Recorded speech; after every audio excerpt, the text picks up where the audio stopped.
Good evening, good morning, good day, all my beautiful friends. Thank you. I still get compliments on the show, on the live streaming, attempting to do twice a day. Anyway, uh, yeah, last minute service calls came in today, so I left at 4 p.m. to drive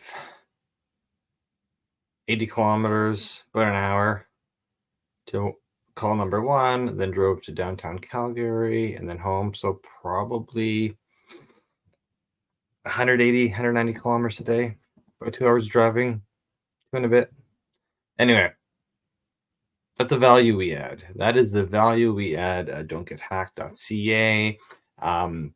We can obviously help you remotely. So we can connect to your computer and help you remotely. I'm doing that right now. After I did 2 service calls outside of one outside of Calgary, well, whatever. I did 2 service calls, came home, connected at 9:30 to a remote emergency call. I'm taking care of that one right now. And then I still have a company where I got to back up their emails because we're going to delete a bunch of users off Office 365.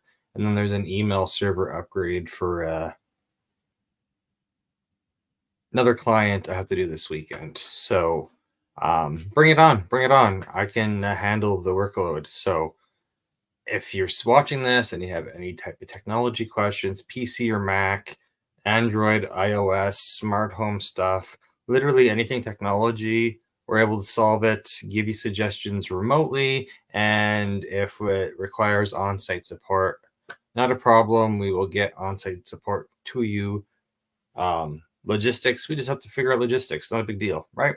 Anyway, if you need a new computer shipped to you, not a problem.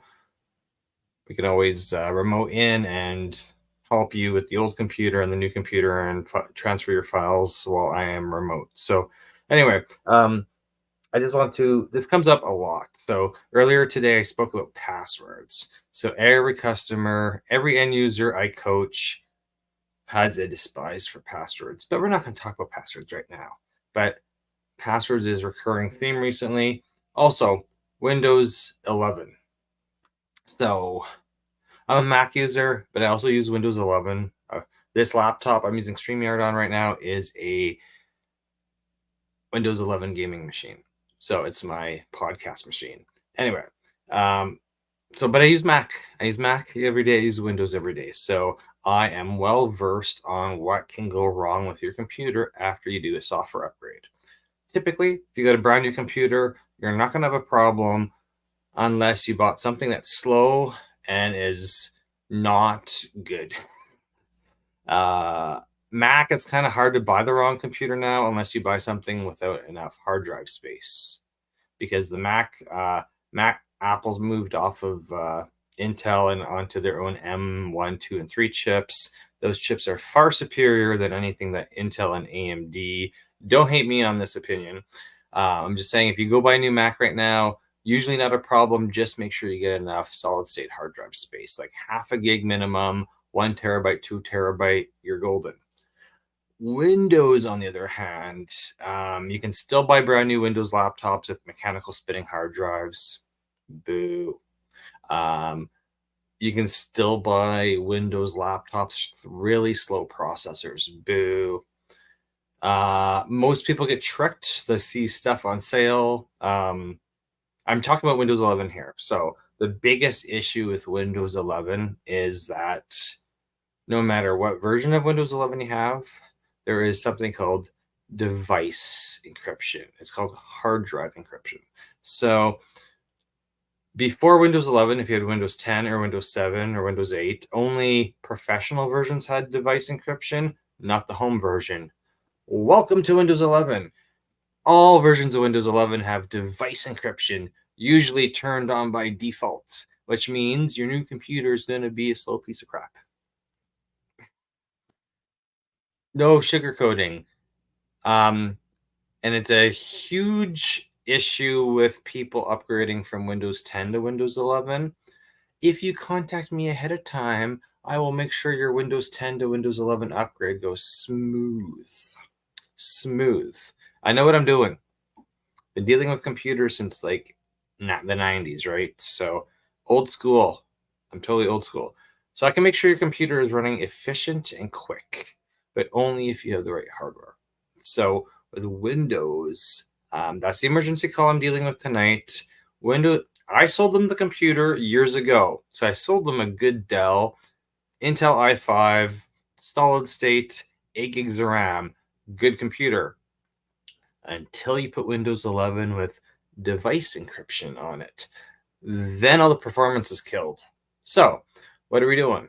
I've been kicked off the computer right now, so, and it's 11:05 p.m. So we'll check with the customer. I think I'm done the job. Ran disk cleanup, cleaned up some hard drive space, realized device encryption was turned on, turned that off. They had got a bunch of Windows 11 updates outstanding, and I went to the Dell website and saw that there's like 7 or 8 device drivers, including a BIOS upgrade. So typically, in order to make sure your Windows 11 computer is fast, regardless if it's a new computer or a Windows 10 upgrade to Windows 11, check device encryption. It's going to be, if you got a solid state, like your computer's still going to be usable, but it's probably going to be 50 to 80, 90% busy all the time. But if you got a mechanical spinning hard drive on Windows 11, I don't even know how the computer works, let alone if device encryption's on, that thing is going to be the slowest piece of garbage ever.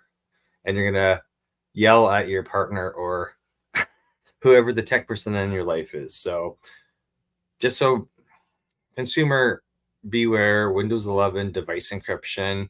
If you need device encryption on your computer because you travel with it, you work for the government, you got sensitive documents, make sure you get a computer that is built to handle device encryption.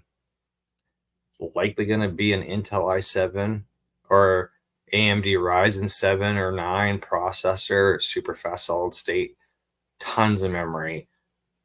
That's the only point where device encryption is even tolerable.